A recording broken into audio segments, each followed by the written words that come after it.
आज मैं नरक चतुर्दशी के विषय में बताना चाहता हूँ। ये चतुर्दशी का नाम नरक चतुर्दशी क्यों कहा गया, जो कार्तिक कृष्ण पक्ष की चतुर्दशी को नरक चतुर्दशी कहते हैं। इसका क्या अभिप्राय है? तो अब की बार ये शनिवार को है, 11 तारीख को नरक चतुर्दशी है और इसी दिन जो है श्री हनुमान जयंती भी है। तो हनुमान जयंती जो है वो सायंकाल मेष लग्न में मनाई जाएगी। जो मेष लग्न 3:50 से 5:28 तक है।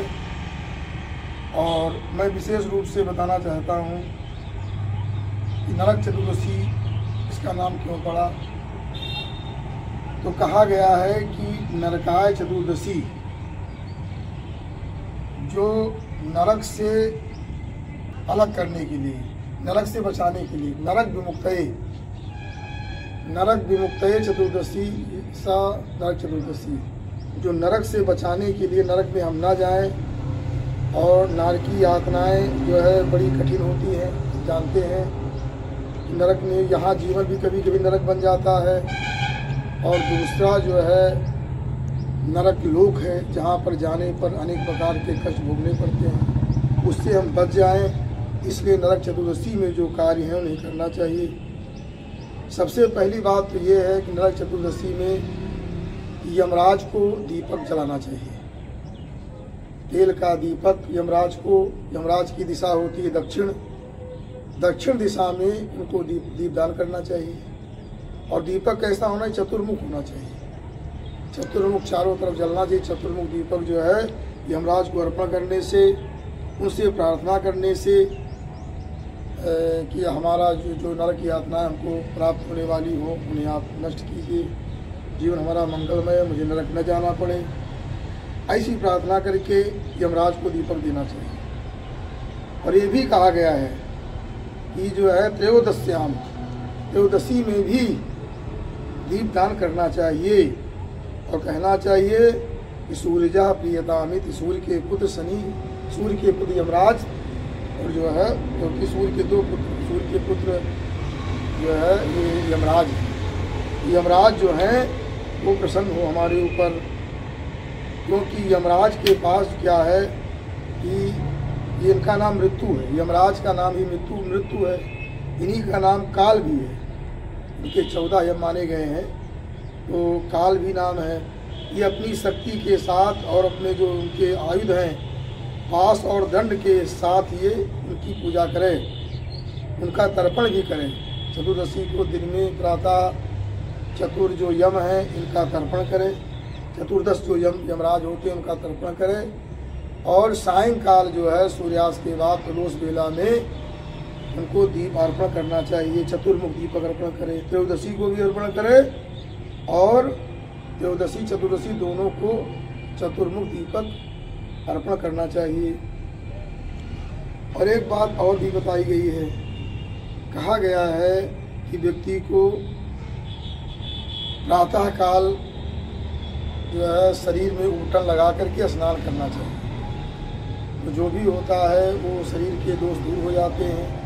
प्रातः काल शरीर में उबटन, जिसे बुकवा कहते हैं, लगा करके तब स्नान करना चाहिए। और मध्याह्न काल में स्नान करना चाहिए। उसमें बताया गया है कई चीज़ें गिनाई गई हैं। एक तुम्बी, जो लौकी जब सूख जाती है, बीच में जो उसका भाग मिलता है उसे तुम्बी कहते हैं। तो लौकी का जो भाग, खाली भाग होता है, तो उसमें जो है तुम्बी में क्या है, अपामार रख ले। उसी में जो है लोहे से, जो अर्थात शीत कहते हैं कि हल्का जो अग्रभाग होता है, उससे लगी हुई मिट्टी, ढेला। और इस प्रकार से उसमें और भी चक्रमर्द कहा गया है। अपामार्ग मथो तुम्बीम प्रपुन्नाट मथापरम भ्रामयेत स्नान मध्य तु नरकस्य छयाय वही। उसमें प्रपुन्नाट कहते हैं चक्रमर्द में, चक्रवट की, और कोई सकंटक और चीज़ें उसमें रख करके फिर उसको नदी में स्नान करने के बाद उसको घुमावे, 7 बार घुमा करके नदी में छोड़ दें। इस प्रकार से उसे नरक की यातनाएं नहीं मिलती हैं। उसके बाद बताया गया है कि जब सायंकाल चंद्रोदय हो जाए, सूर्यास्त के बाद चंद्रोदय के समय लिखा गया है कि आश्वयुक्त कृष्ण पक्षस्य चतुर्दश्याम विधूदये तिलतैलेन कर्तव्यम स्नानम नरक भीरुणा। तो चतुर्दशी में चंद्रमा के उदय होने पर चंद्रमा दिखाई पड़ जाए तो तिल के तेल को शरीर में लगा करके जो नरक भीरुणा, जो नरक से बचना चाहते हैं वो लोग जो है तिल का तेल लगा करके स्नान करें। तो चतुर्दशी में 3 बार स्नान बताया गया। प्रातः काल उबटन लगा करके, मध्याह्न काल में औषधियों को अपने सिर में घुमा करके और इस तरह से स्नान करने के बाद घुमावे, और सायंकाल स्नान में जो है वो तिल का तेल शरीर में लगा करके फिर स्नान करें। इस प्रकार चतुर्दशी में कार्य करने से सारे रोग नष्ट हो जाते हैं और नरक नहीं जाना पड़ता है, पाप नष्ट हो जाते हैं। इस प्रकार का चतुर्दशी में ये उपाय बताए गए हैं। इन उपायों का पालन करें। और उसके बाद जो है ये भी बताया गया है कि जैसे अब आगे फिर उसके बाद 12 तारीख को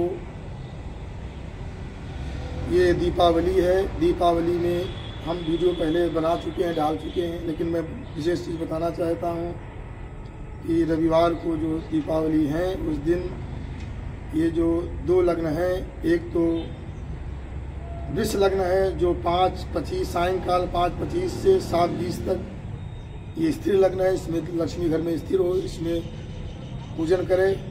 लक्ष्मी श्री गणेश लक्ष्मी आदि का जो कुबेर आदि का पूजन किया जाता है, पूजन करें। अथवा रात्रि में सिंह लग्न है जो 11:54 से 2 बजे तक है, उस रात में करें। इस प्रकार से मैं संक्षिप्त में चर्चा करता हूँ, लेकिन ये नियम करना चाहिए कि दीपावली के दिन दिन भर व्रत करना चाहिए, रात में पूजन के बाद ही भोजन ग्रहण करना चाहिए। तब लक्ष्मी क्योंकि विचरण करती रहती हैं, विचरण करती है उस दिन दीपावली के दिन ये आरंभ हो जाता है धनत्रयोदशी से ही। और उसमें लक्ष्मी जी जहाँ अच्छा लगता है, जहाँ स्वच्छता पवित्रता, जहाँ सब अच्छा मिल जाता है उनको, और नियम संयम से स्वच्छता पर लोग रहते हैं, अच्छे विचार, वहाँ पर लक्ष्मी जी निवास कर लेते हैं। लक्ष्मी जी वहाँ भगवान विष्णु के साथ निवास करती हैं और महालक्ष्मी सदाशिव उसके साथ निवास करती हैं। सारा जीवन मंगलमय हो जाता है। गणेश जी सभी विघ्नों का निवारण करते हैं। बस इन्हीं शब्दों के साथ वाणी को विराम। असतो माँ सदगमय तमसो माँ ज्योतिर्गमय मृत्योर्मा मृतंगमय। ओम शांति शांति।